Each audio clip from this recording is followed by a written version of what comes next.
For days now, we've been hearing about the Delhi Ordnance Dangle. It finally played out in Parliament today as every political party, keeping aside differences and all the protests and din in the House, engaged in a meaningful debate for perhaps the first time in the course of the monsoon session. You had Home Minister Amit Shah kicking off things, lashing out at the Aam Aadmi Party in the Lok Sabha. While defending the Delhi Ordnance Bill, he also made several points against the AAP, saying they're selectively interpreting the Supreme Court's decision. Targeting the Congress, Amit Shah also said that the former Prime Minister Nehru was himself against Delhi being given full statehood. He also, in fact, said that the reason the Aam Aadmi Party is against the Delhi Ordnance Bill is because they want control of the Vigilance Department to ensure the details of Arvind Kejriwal's splurge on his bungalow doesn't come out. The Aam Aadmi Party, meanwhile, has lashed out at parties like the BJD, YSRCP, because remember, these two parties who hold a crucial chunk of numbers in the Rajya Sabha have chosen to support this ordinance, have chosen to back the centre.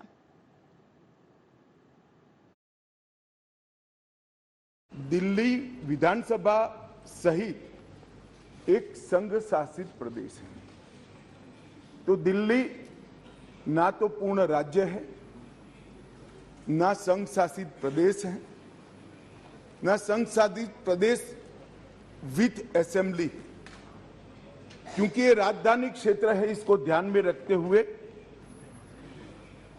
239A में इसका एक विशेष प्रावधान संविधान के तहत किया गया है। 239AA3B बहुत स्पष्ट है। इसके तहत इस संसद को दिल्ली संघ राज्य क्षेत्र या इसके किसी भी भाग के बारे में उससे संबंधित किसी भी विषय पर कानून बनाने का पूर्ण अधिकार प्राप्त है। गठबंधन बनाने के नए गठबंधन बनाने के अनेक प्रकार होते हैं। नया गठबंधन बनाने के अनेक प्रकार होते हैं। विधेयक और कानून देश के भले के लिए लेकर आते हैं। इसका विरोध या इसका समर्थन भी देश के और दिल्ली के भले के लिए करना चाहिए। अगर हमारी राजनीति में थोड़ी स्वीकृति कम है तो सबको मिलाना है। दिल्ली का जो होना है वो हो, जितना भ्रष्टाचार होना है वो हो। मंत्री कुछ भी करे, मुख्यमंत्री करोड़ों के बंगले बनाए, मगर हम विपक्ष में रहते हुए समर्थन करेंगे क्योंकि हमें गठबंधन बनाना है। इस तरह से नहीं सोचना चाहिए। और वैसे भी मैं बता देता हूं, विशेषकर कांग्रेस पार्टी वालों को, कि ये बिल पारित होने के बाद वो अलायंस में आपके साथ आने वाले नहीं है। तो जो सच है वो करिए। इतना अपील करके मेरी बात को समाप्त करें। 2015 में यहाँ स्थिति बदली और यहाँ एक ऐसे दल की सरकार आई जिसका मकसद, मुझे कोई झिझक नहीं है कहने में, जिसका मकसद सेवा करना है ही नहीं, झगड़ा करना। माननीय अध्यक्ष जी अनेक पार्टियों के मुख्यमंत्री रहे, अनेक पार्टियों की मिलीजुली सरकार रही, शुद्ध रूप से सरकार रही, मगर राष्ट्र सेवा करने में और जन सेवा करने में किसी भी पार्टी को कोई दिक्कत नहीं आई। मैं बाद में बात करूंगा क्या दिक्कत है वो, उसकी भी डिटेल बात करूंगा। प्रॉब्लम क्या है वो? प्रॉब्लम ट्रांसफर पोस्टिंग के अधिकार का नहीं है। विजिलेंस को कंट्रोल में लेकर बंगला जो बना दिया है, इसका सत्य छुपाना है।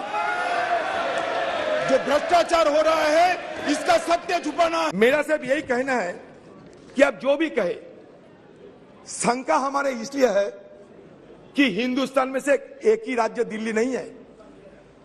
अगर दिल्ली में इस तरीके की छेड़खानी होते रहेंगे तो इसके चलते आप धीरे धीरे हिंदुस्तान की बाकी राज्यों में एक किस्म के ही हमला करते रहेंगे। अगर आपको यह लगे कि यहां घोटाला होते रहते, ये घोटाले के लिए क्या ये बिल लाना जरूरी था?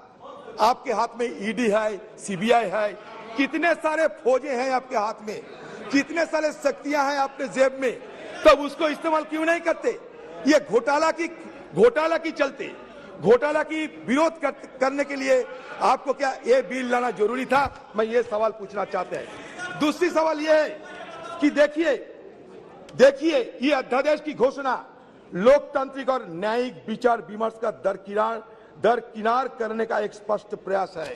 क्योंकि मैं बता रहा हूं, क्योंकि सुप्रीम कोर्ट की 2023 संविधान पीठ के फैसले के महज 6 दिन बाद ही 17 मई 2023 के अध्यादेश को मंजूरी देने वाले कैबिनेट प्रस्ताव पारित किया गया था, जबकि अध्यादेश को 19 मई को ही कानूनी रूप दिया गया और उसी शाम जैसे ही सुप्रीम कोर्ट की छुट्टियां शुरू हुई, इस अध्यादेश को जनता के लिए लागू कर दिया गया। ये सही है, ये गलत? अब बताओ, इतना जल्दबाजी क्यों आपको लगे कि अध्यादेश के तहत ये बिल लाना जरूरी समझा है आपने? क्यों?